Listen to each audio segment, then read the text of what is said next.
Naalala nyo ba nung nag-content tayo sa may Philinvest, yung grass cutter na Makita, meron din pala silang mga products na pang-bike na pwede nyo magamit.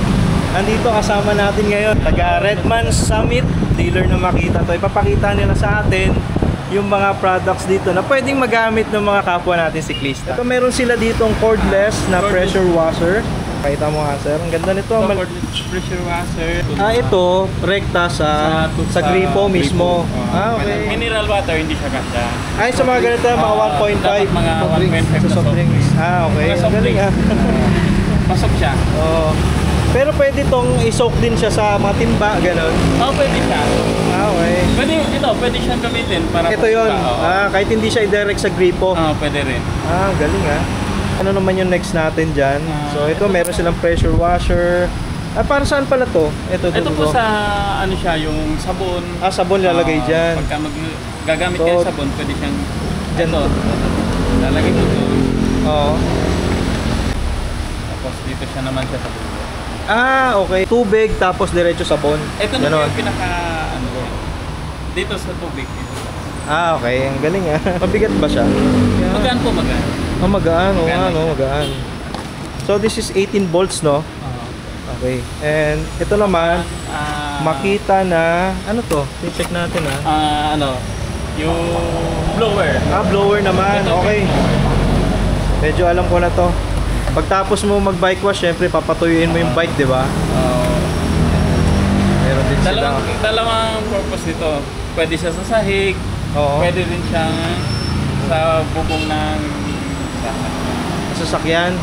Sakali, di mo abot. Di mo kita. Pwede ito na lang gagamitin. Gagamitin, galing ah. Ito yung mga battery niya. Ayan po yung gagamitin. Okay, sige.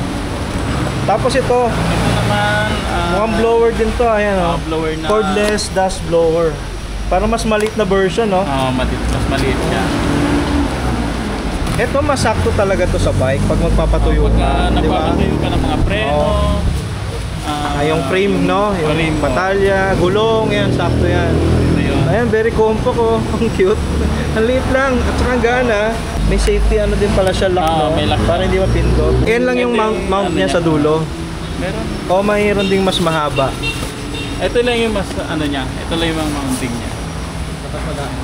Cute. Marami, maliliit lang talaga siya. Maliliit. Okay. So, ito blow lang siya, wala siyang vacuum, maganda. Blow lang. Ito nakita ko na, ito yung next natin. Ito siguradong marami matutuwa to na mga siklista. Cordless inflator. Ang liit niya nakakatuwa yung mga Makita kasi maliliit, no? Maliliit yung ano nila, very compact. Magaan lang siya, pwede siya, maganda siyang pwede siya dalhin na sa galing, kompleto na siya, Presta. Meron din siyang pang Presta yan, may kasama na siyang adapter for Presta. Dito siya, dito. Okay, hindi mawawala. Ayan na pala, for Presta. Tapos ito, alam ko sa sa bola. Tapos ito sa mga yung sa pool. Mga ganon, no? Salvavida, pwede to. Ayan, ayos Tapos yung mga battery nito, lahat iisa lang. Check nga ng battery niya. Ayan, 18 volts. Lithium ion. Okay, ganda. Pag nalagyan pala ng battery, hindi rin ganun kabigat. Sakto lang din. So yun guys, ito mga to, itetest natin ngayon dito sa bike wash area ni Cyclus. Nandito tayo ngayon. Yan, Redman Summit Corporation, yung may dala nitong Makita na product. Itatry natin dito sa bike natin na madumi ngayon. So, nakakatawa yung mga product nila, very compact, very handy. Pwede nyo dalhin. Kunwari, yung team nyo may competition sa lugar, may karera, pwede nyo dalhin to kasi napakaliit lang May pang bike wash, may pang tuyo ng bike, tapos may tire inflator pa. Ayun, subukan natin dito sa bike natin. Guys, papakita naman natin yung pressure washer nila. Testing natin.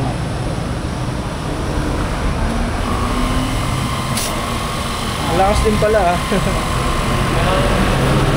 Ayan, medyo mas wide yung buka niya, no? Para kung kunwari babasahin mo muna siya, no? Babasahin mo muna siya. Pwede rin, meron din siyang shower. Okay. Dito na adjust yung buga, ano? Meron namang yung diretso lang. Sakto yan. Ulitin mo nga yun. Sakto yan. Kunwari, sobrang putik. Di ba? Ayun. Ayan yun. Straight lang, no? Tapos meron siyang 15 degree. 15 degree. Ito yung medyo mas malakas na, medyo mas wide ng konti, no? Tapos meron siyang 25 degree. At saka yung ginamit natin kaninang una. Yun yung... Ano, pansin ko lang yung una, medyo mas firm siya. No? Parang ano lang, ambon. Mas malawak. Yun pala, depende sa wide. Mali, limang adjust ng nozzle. Ng nozzle, okay. Tapos ito naman, may singit ko lang Yung itong battery pack niya, mga ilang oras siya nagagamit to? Siguro abutin din siguro mga 2 oras. 2 oras din? Okay. Ayos na din pala. Sakto na yun sa pagbabike wash. So, siguro na 3 bike na nun. Tapos madali din namang baklasin to. Madali lang po siya. Tapos ito, pindutin mo lang. Tapos palit ng panibagong battery, no? Kung ida-direct ng ng nakasaksak, hindi pwede, no? Wala. Ano siya, yung talagang cordless talaga siya. Cordless talaga siya. Okay. Kumbaga ito yung pwede mong dalhin kahit saan. Kahit wala siyang kahit walang kuryente yung lugar, no, magagamit mo to. Yun lang talaga edge nito. Subukan naman natin yung yung pampahangin na to. Ito naman. Subukan naman natin yan. Ayan, makikita niyo guys, parehas ng battery lang din. Ito, pwede yung magamit to. Pag sobrang basa na yung bike wash area, pwede nyo pampatuyo yan para hindi nyo nawalisin, di ba? Saktong-sakto yan.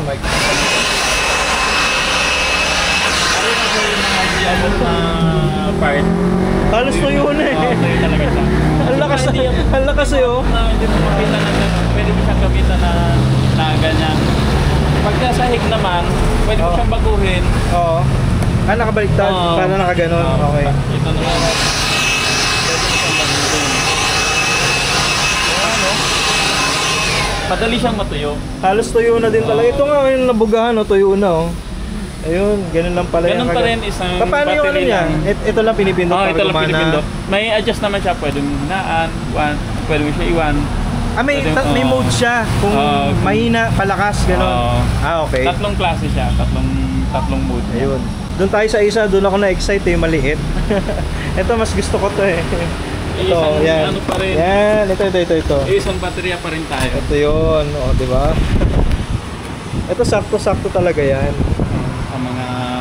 Hindi naman mainit yung buga niya, no? Hindi naman, Yung nozzle lang siguro na maliit. Yan. Okay. Ito naman guys, mas maliit siya na version. Ito naman, mabubugaan mo yung mga parte na maliliit ng bike katulad nitong crank. Yan, pwede yan.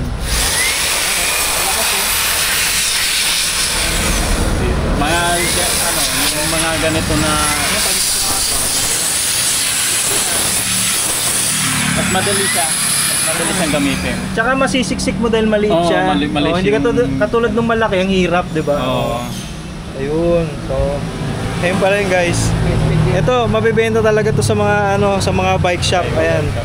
Tandaan nyo lang to, ayan Makita -180 Very compact, sobrang gaan kahit may battery pack na siya sa ilalim. Ay, may speed nga pala din siya. Okay. What do you mean speed? Yung lakas ng buga. Ito. May mode pa pala siya dito. So up to level 4 siya. Yung kanina level 4 siya. Level 4 yung pinakamalakas. Okay. Tapos may level 1, yun yung pinakamahina. Try natin. Sige, ito yung level 4. Level 1. Level 1, Level 2. Medyo malakas na rin talaga siya. Level 3. At saka yung kanina lakas na yung level 3 Level 4. Talagang natatanggal na yun. Naubos na yung tubig. Natutuyot na. Tapos try naman natin yung tire inflator. Ayan, ito. Hindi ka na magpa-pump. Electronic na yan. So, try natin dito sa bike. So ipa-flat ko muna to guys yung bike natin. Ipa-flat muna natin to. Flat muna natin to. Ayan. Wala na bang ano to? Basta isalpak lang yung battery. Okay, on the go na yan agad. Hindi, may ano siya. May About yung PSI pala. Yun, dito. Okay. Siya. So, dahil nga iba yung adapter. Mo. Adapter mo. Ito yung adapter niyan. Yan, dito. Sabitan natin ang adapter. Yan, okay. So normally kasi ang bike is 40 PSI. May ilalagay naman dyan, no? Ano muna natin? Ayan, naka 40 PSI na siya. Naka 40 PSI na. Okay. Ito yung mode. Pwede mo siyang bawasan. Pwede mo bawasan. Pwede mo siyang dagdagan. Okay. Dito, okay.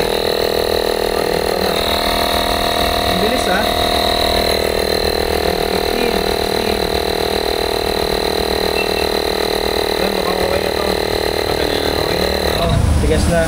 Kasi ang binawas lang naman natin dito halos kalahati para matesting lang natin. Automatic naman siya sa 40. Pag 40 mag-stop na. Mag-i-stop siya. Automatic siya mag-stop. Galing ha. Pero ang bilis niya magpasok ng hangin ha. So yun guys, kung interesado kayo dito sa apat na pinakita natin na items, yung pressure washer, tapos yung cordless na blower, ito yung malaki kanina, tapos meron din siyang mas maliit na version, tapos tire inflator. Yan. Kontakin nyo lang yung Redman Summit Corporation. Ito papakita ko sa inyo ha. Redman Summit Corporation. May FB page dyan, ilalagay ko na lang sa description para kiklik nyo na lang. And siya nga pala, this coming this coming August 2, meron po tayong exhibit sa Silang Cavite.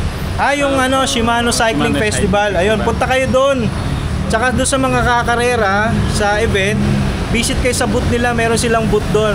Yung iba pa nilang product, makikita niyo doon, sobrang dami, hindi lang to. So kung may nagustuhan kayo, may special discount, di ba? Meron po 20% discount, all items po yun. Ayun, di ba? Chance yun na magkaroon ng Makita product, 20% off. Ayun, kita-kits tayo.